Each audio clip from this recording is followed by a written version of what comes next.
Hello students, myself Dr. Akhilesh Gupta, Physiotherapy Faculty at Indira Gandhi Institute of Paramedical Sciences.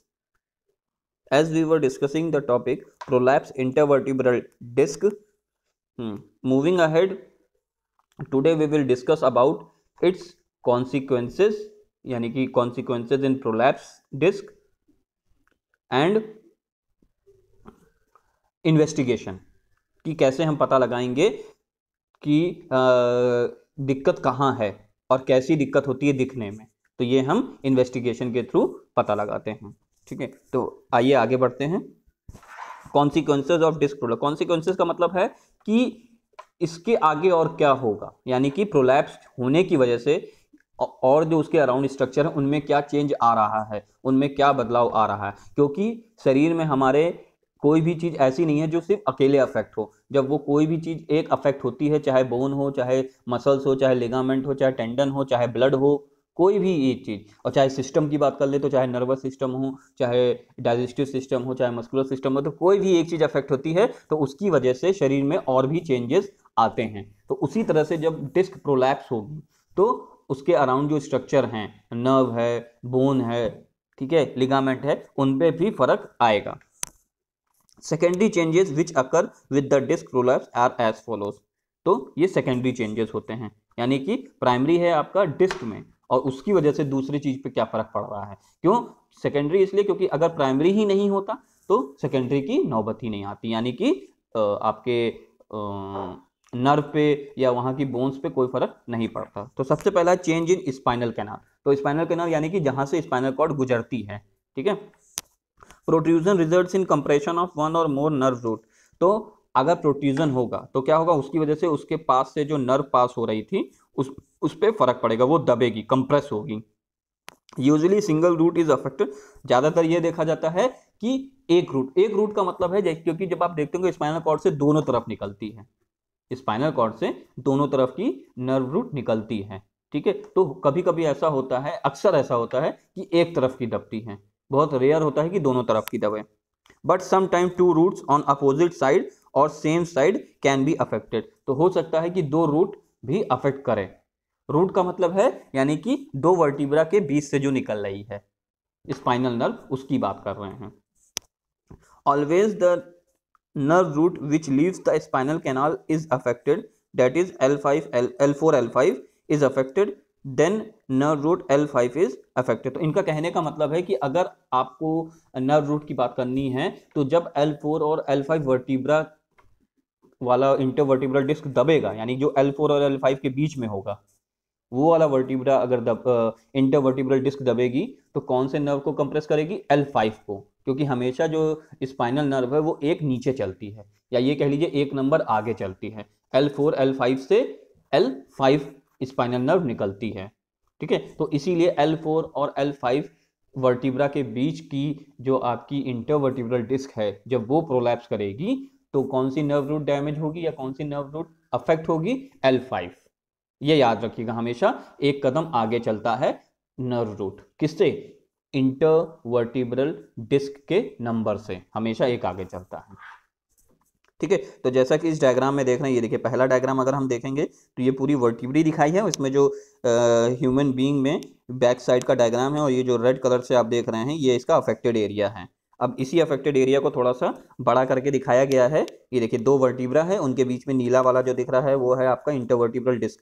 अब ये intervertebral disc देखिए थोड़ा सा बाहर की तरफ निकला है, ठीक है। ये नीले सर्कल में आप देखेंगे तो ये देखिए थोड़ा सा बाहर की तरफ निकला है, तो ये है आपका हर्निएटेड डिस्क या प्रोलैप्स डिस्क। फिर उसके बाद ये लाइट पीले कलर का जो देख रहे हैं आप, ट्यूब जैसा, ये नली जैसा, ये है आपकी नर्व, ठीक है, ये नर्व है, ठीक है। और ये दब रही, देखिए वैसे ये सीधी होती है, एकदम एकदम सीधा पास करती है, लेकिन इस डिस्क प्रोलैप्स की वजह से देखिए इसका शेप टेढ़ा हो गया है टेढ़ा हो गया है। तो इसी वजह ये ऐसे ही दबाती है नर्व को, इसी तरह से दबाती है कि वो टेढ़ा हो जाता है, ठीक, नहीं तो ये सीधी रहती है एकदम, ठीक है।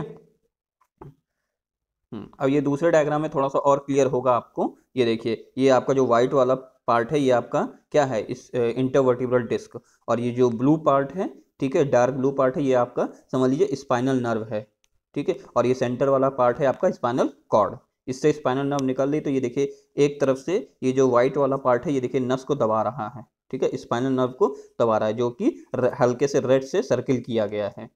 ठीक है, ये देखिए इसी तरह से दबाता है वो। ठीक है, ये वन साइड अफेक्टेड है।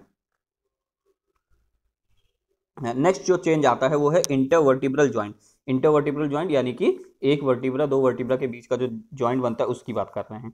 Change in intervertebral joint take place when the disc loses a part of nucleus pulposus or annulus fibrosus, the space is reduced। अब जब क्या होगा, जब इंटरवर्टिब्रल डिस्क के अंदर से कोई चीज निकल जाएगी तो क्या होगा, वो पतला हो जाएगा। जब वो पतला होगा तो क्या होगा, उसके ऊपर और उसके नीचे जो स्ट्रक्चर है वो आपस में सटेंगे, क्योंकि गैप कम हुआ है। क्योंकि गैप को कौन मेंटेन रख रहा था, गैप को मेंटेन रख रहा था इंटरवर्टिब्रल डिस्क। लेकिन जब वो खुद पतला हो जाएगा, जब उसके अंदर का मटेरियल खुद निकल जाएगा तो क्या होगा, वो जगह कम हो जाएगी। और यही होता है इंटरवर्टिब्रल जॉइंट, जो इंटरवर्टिब्रल जॉइंट जो होते हैं वो क्या हो जाते हैं, पतले हो जाते हैं, नैरो हो जाते हैं। ठीक है, कम हो जाता है, उनके बीच का जो स्पेस है नॉर्मल से कम हो जाता है। The space is reduce and this affect the articulation of posterior facet joint leading to degenerative arthritis. और जब जॉइंट कम होता है तो आपको भी मालूम है क्या होता है, जब जॉइंट का स्पेस कम होगा कहीं के भी जॉइंट का, तो क्या होगा, दोनों हड्डी आपस में टकराएगी मूवमेंट करने से। ठीक है, और जब मूवमेंट करने से टकराएगी तो क्या होगा, आर्थराइटिस चेंजेस होंगे। ठीक है, यानी कि ऐसे चेंजेस जो कि आपके जॉइंट में स्वेलिंग लाएंगे। आर्थ मतलब आपका जॉइंट, आइटिस मतलब इन्फ्लेमेशन, जॉइंट में इंटरनल स्वेलिंग लाएंगे जब वो बार बार टकराएंगे, इसी को बोलते हैं आर्थराइटिक चेंजेस। तो इसमें हम देख सकते हैं, देखिए ये एक तरफ आपको लेफ्ट हैंड साइड आपको हेल्दी, मेरे लेफ्ट हैंड साइड देखिए आपको हेल्दी स्पाइन दिख रहा है, और दूसरी तरफ ऑस्टियोआर्थराइटिक स्पाइन दिख रहा है। तो दोनों में आप फर्क देख सकते हैं, ये हेल्दी है तो सारी चीज सब कुछ एकदम सही है, एकदम शेप एकदम सही है, इंटरवर्टिब्रल डिस्क का भी और वर्टिब्रा का। लेकिन अगर आप इस डायग्राम में देखेंगे तो देखिए, ये देखिए इसमें देखेंगे तो कहता है डिश शेप हो गया है, इसका शेप कितना खराब हो गया है। ठीक है, यही है। और देखिए डिस्क डिस्क का स्पेस भी जो है वो काफी कम हो, नैरो डिस्क देखिए कितनी पतली हो गई। यही होता है आपके इंटरवर्टिब्रल जॉइंट में चेंजेस। अब हम आगे बढ़ते हैं, अब बात करेंगे इन्वेस्टिगेशन की। तो इन्वेस्टिगेशन में सबसे पहले हम बात करेंगे रेडियोलॉजिकल फाइंडिंग की। तो रेडियोलॉजिकल फाइंडिंग में सबसे पहले हम बात करेंगे एक्सरे की, प्लेन एक्सरे। ठीक है, क्योंकि कहीं भी आप जाते हैं तो स्टेप बाय स्टेप डॉक्टर शुरू करता है अनटिल अनलेस कोई सीवियर कंडीशन ना हो। ठीक है, तो एक्सरे कराता है, फिर उसके बाद और चीजें कराता है, फिर अगर एक्सरे में नहीं आता है तो आगे सीटी स्कैन में नहीं आता तो एमआरआई नहीं तो आगे जाता है। ठीक है, वो डिपेंड करता है सीवियरिटी पे। ठीक है, उसकी सही डायग्नोसिस करने के लिए वो स्टेप बाय स्टेप बढ़ता है। तो सबसे पहले हम एक्सरे की बात करें तो in case of acute disc prolapse plain x-ray does not show any positive sign. तो सबसे पहले मैं आपको बता दूं कि जब आप इंटरवर्टिब्रल डिस्क की कंडीशन का एक्सरे कराएंगे तो एक्सरे आपको भी मालूम है सिर्फ बोन्स के इमेज आती है, सॉफ्ट टिश्यू की इमेज नहीं आती, उसमें इंटरवर्टिब्रल डिस्क नहीं आएगी, उसमें नर्व कंप्रेस होते हुए नहीं आएगी। ठीक है, कोई चीज नहीं आती उसमें, सिर्फ और सिर्फ बोन आएगी, इंटरवर्टिब्रल बोन। लेकिन क्यों हम कराते हैं, फिर वो हम इसलिए कराते हैं, ठीक है, क्यों, क्योंकि उसमें क्या चेंज दिखेगा, जो हमने ऊपर बात की थी, उसका स्पेस नैरो हो जाएगा, उसकी हड्डी का शेप, इंटरवर्टिब्रल जो हड्डी है या बोन है उसका शेप चेंज हो जाएगा। ये सब हमको उसमें दिख सकता है कि हाँ चेंज होना शुरू हो गया है या गड़बड़ होना शुरू हो गया है। ठीक है, लेकिन जब एक्यूट नया केस होगा डिस्क प्रोलैप्स का तो उसमें आपको एक्सरे में कुछ नहीं दिखेगा। ठीक है, in case of chronic disc prolapse, अब जब ये बहुत दिन का हो जाता है, ठीक है, तो द अफेक्टेड डिस्क स्पेस में बिकम नैरो, जो हमने बात की थी कि जो आपका इंटरवर्टिब्रल जो स्पेस है, जॉइंट का जो स्पेस है वो कम हो जाएगा, छोटा हो जाएगा, नैरो हो जाएगा। And the vertebral margin are disturb, और जो वर्टिब्रल मार्जिन का मतलब है वर्टिब्रल बोन का जो मार्जिन है, जो कोने हैं किनारे किनारे, वो डिश शेप हो जाएंगे, डिस्टर्ब हो जाएंगे, जैसा कि हमने अभी ऊपर वाले डायग्राम में देखा था। देखिए ये एक्सरे दिखाया गया है, तो ये देखिए ये आप देख सकते हैं, ये देखिए L4 L5 वर्टिब्री है। ठीक है, और L4 के ऊपर देखेंगे, ठीक है, रेड बॉक्स में देखिए आप, ठीक है, L4 के ऊपर देखेंगे ऑस्टियोफाइट्स, यानी कि जैसे कांटे नुमा स्ट्रक्चर हड्डी पे निकलने लगते हैं, बहुत छोटे छोटे। ठीक है, और ये L5 के जस्ट ऊपर देखेंगे तो रिड्यूस डिस्क पे देखिए स्पेस भी कम हो गई है। तो ये चेंजेस आते हैं जब आप एक्सरे में देखेंगे, जो आपको एक्सरे से आप फाइंड आउट कर सकते हैं। ठीक है, नेक्स्ट हम आगे बढ़ते हैं सिटी स्कैन की तरफ। तो when axial of a normal disc is taken the posterior border is concave in nature whereas in prolapse disc it is flattened और कॉन्वेक्स इन नेचर। तो ये कह रहे हैं कि अब आपको कंपेयर करना है कि कैसे डॉक्टर भी कैसे पता लगाता है कि ये डिस्क प्रोलैप्स का क्या नाम है सिटी स्कैन इमेज है और ये सही वर्टिब्रा के सिटी स्कैन इमेज है, तो वो कंपेयर करता है। तो नॉर्मल क्या होता है, नॉर्मली जब किसी को डिस्क प्रोलैप्स नहीं होगा और उसके वर्टिब्रा का जब आप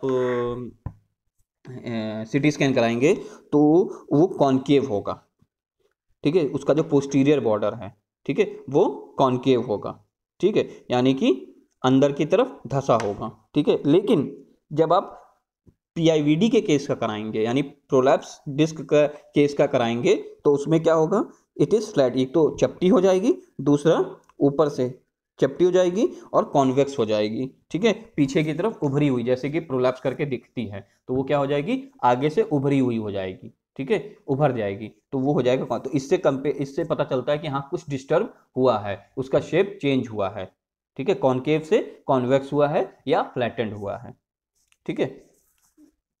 ये जैसे कि आप ये इसमें देखते हैं रेड सर्कल के अंदर देख सकते हैं, रेड मार्क के अंदर ये देखिए, ये आपको दिखा रहा है, देखिए ये ब्लैक वाला जो पार्ट है ये जहाँ एरो है आपका, ये देखिए ये दिखा रहा है ना, ये देखिए क्या हो रहा है, बाकी सब में देखिए ऊपर और नीचे देखिए और बीच वाली वर्टिब्री में देखिए जो सर्कल की गई है, देखिए ये बाहर की तरफ निकला हुआ है, तो ये शेप चेंज हुआ है ना, ये कॉनकेव से कॉन्वेक्स हो गया, बाहर की तरफ उभरा हुआ हो गया है, तो इसी को बता रहे थे ये।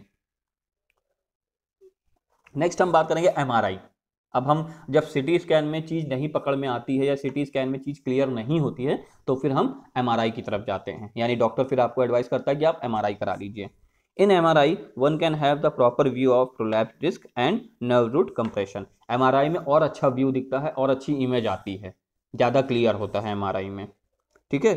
These view are very clear, जैसा कि वही जो हमने बात की कि सिटी स्कैन में इतना क्लियर नहीं होता है जितना एमआरआई में होता है। बस ये होता है कि सिटी स्कैन तब कराते हैं जब क्या नाम है पेशेंट एग्री नहीं होता है या डॉक्टर सेटिस्फाई नहीं होता है कि हाँ इसमें क्लियर नहीं दिख रहा है, तब वो एमआरआई के लिए जाता है। लेकिन अगर सिटी स्कैन लेवल पे ही दिख जाता है तो फिर वो एमआरआई नहीं कराता है, ट्रीटमेंट शुरू करता है अपना, ठीक है।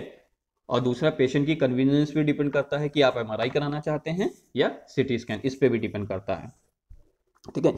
तो this is the investigation of choice, जैसा कि मैंने बोला ये चॉइस ऑफ इन्वेस्टिगेशन होता है, इसमें कोई कंपल्शन नहीं कि हाँ आपको यही कराना है तभी आपको पता चलेगा कि आपकी डिस्क प्रोलैप्स है, आप सिटी स्कैन से भी पता लगा सकते हैं, but it is very costly और ये महंगा होता है, इसी वजह से जो मैंने बात की कि पेशेंट की कन्वीनियंस पे डिपेंड करता है कि वो कराना चाहता है या नहीं कराना चाहता है। तो जैसा कि देखिए अब दोनों अगर इमेज को आप कंपेयर करते हैं, देखिए इसकी इमेज सेम वही इमेज है लेकिन ये ज़्यादा क्लियर इमेज है, आप देख सकते हैं उस वाले में इमेज क्लियर नहीं आई थी, लेकिन एमआरआई कराई तो देखिए कितनी अच्छी इमेज आई है, देखिए आपको साफ साफ दिख रहा होगा, ये देखिए रेड सर्किल से देखिए दिख रहा है ना, पीछे की तरफ धक्का दे रहा है नर्व को, ये व्हाइट कलर की आपकी नर्व है और ये आपकी पीछे धक्का दे रहा है ब्लैक कलर का गोल गोल जो है, ठीक है, ये धक्का दे रहा है, तो ये कितनी क्लियर है, तो ये फर्क है आपका सिटी स्कैन और एमआरआई का, ठीक है।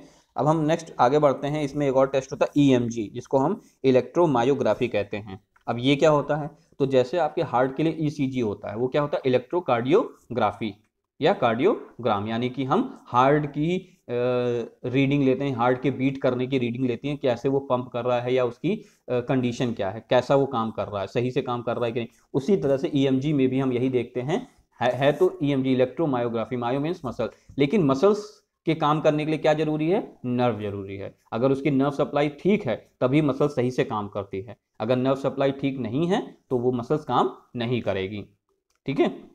तो इसीलिए हम मसल्स के थ्रू हम ये पता लगाते हैं कि मसल्स अगर सही से काम कर रही है तो इसका मतलब है नस या नर्व जो है वो ठीक होगी, लेकिन अगर नस में कोई गड़बड़ी है तो मसल्स के काम करने के तरीके से पता चल जाएगा, और इसकी रीडिंग भी ठीक ईसीजी की तरह ही आती है, जैसे आप ईसीजी की रीडिंग लेते हैं वैसे ही आती है, ठीक है।